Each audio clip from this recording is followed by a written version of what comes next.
예, 코로나를 겪으면서 사회적 양극화가 굉장히 심해지고 있습니다. 특히 MZ세대, 2030 세대의 이 경제적 격차가 커지면서 굉장히 사회가 불안해지고 있어요.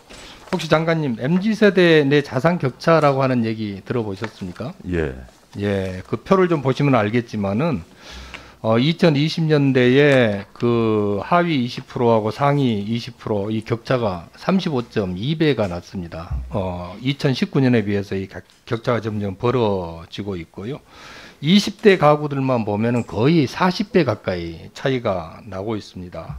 그런데 이게 이제 소득하고 비교를 해보면은 소득 격차는 2.45배밖에 안 돼요. 근데 자산 격차가 이게 40배 이렇게 되는 거는 이게 소득을 통해서 이 자산 격차가 벌어지는 게 아니고 부의 대물림 현상 때문에 이렇게 된 거다. 이런 지금 평가를 할 수가 있습니다.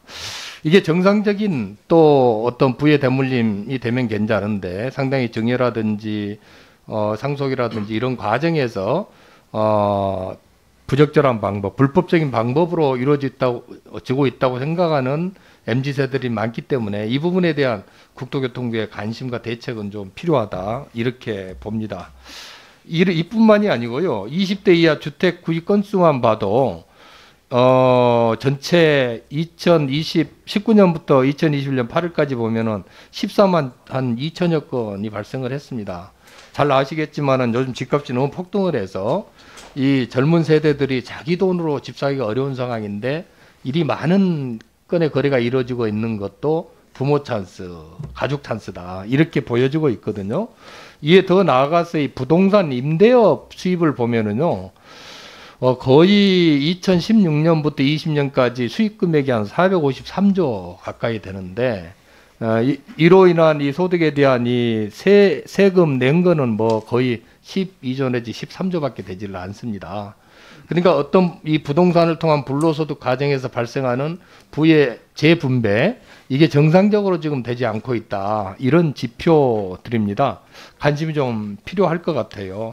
이런 문제를 이런 자산 격차를 지금 어떻게 해소해야 되는지 적법한 방법에 의한 이런 것도 있지만은 오히려 또 적법하게 이 상속을 받는다든지 증여를 받는 거에 대해서는 그거는 인정을 해주면서 그 세수 확보되는 세수를 그 자산이 없는 다른 청년들에게 좀 물려줘서 그 사람들도 간접적으로 뭔가 혜택을 볼 수 있도록 하는 그런 제도가 필요하겠다 이런 생각을 합니다.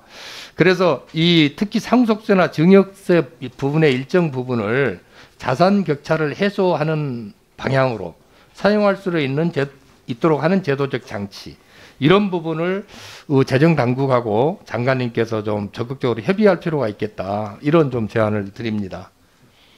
예, 의원님 말씀 주신 그 취지에 좀 공감을 하고요. 하여튼 자산 격차가 확대되면서 하여튼 근로 의욕도 떨어지고 하는 이 문제가 사회적으로 큰 문제라고 봅니다. 그래서 뭐 근본적으로는 저희가 충분한 주택 공급을 통해서 주택의 시장의 안정을 가져오는 게 필요하다고 보고요.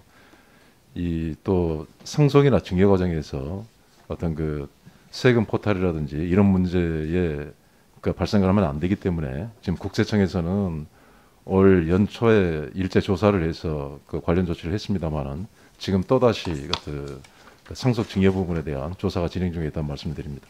예.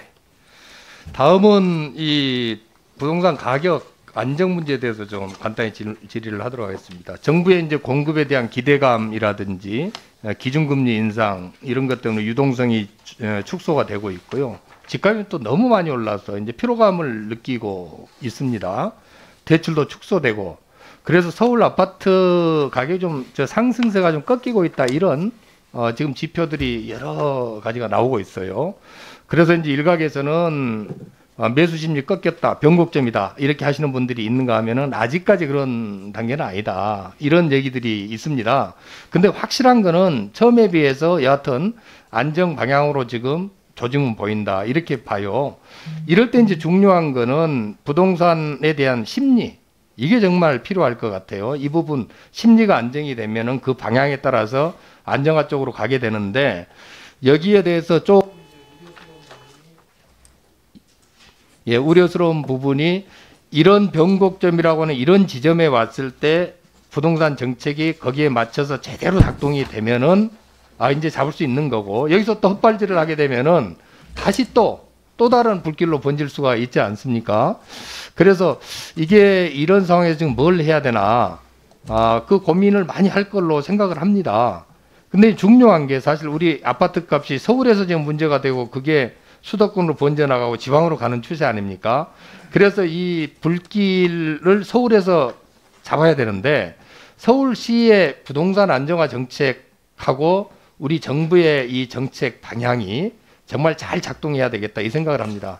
다행히 어제 서울시 국감에서 서울시장께서 우리 국토부 장관에 대해서 굉장히 신뢰하고 어떤 그 활동에 대해서 굉장히 긍정적인 평가를 하더라고요. 하여튼 서울시하고 잘 협치해서 이 상황에서 안정화에 필요한 정책들을 추진해 나가. 예, 최근에 좀 안정되는 뭐 긍정적인 지표가 일부 나타나고 있어서요. 지금 이게 확고한 안정세로 그 정착을 하는 게 중요하다 해서 그 중요한 게 공급에 대한 신뢰가 중요한 것 같습니다. 그 발표하는 그 대책들이 차질 없이 진행이 되도록 그렇게 하겠고요. 그다음에 늘어난 그 유동성 가계부채에 대한 관리도 역시 필요하기 때문에 그 가계부채 관리에 관련된 대책도 지금 관련 부처 간에 좀 심도 있게 협의를 하고 있어서 조만간 발표될 걸로 보입니다. 어쨌든 시장이 좀 안정이 될 수 있도록 그 확실한 그 사인이 갈 수 있도록 더 노력하도록 하겠습니다. 예, 수고하셨습니다. 다음은 시간을 잘 지켜주고 계시는 우리 문정복 의원님 질의해 주시기 바랍니다.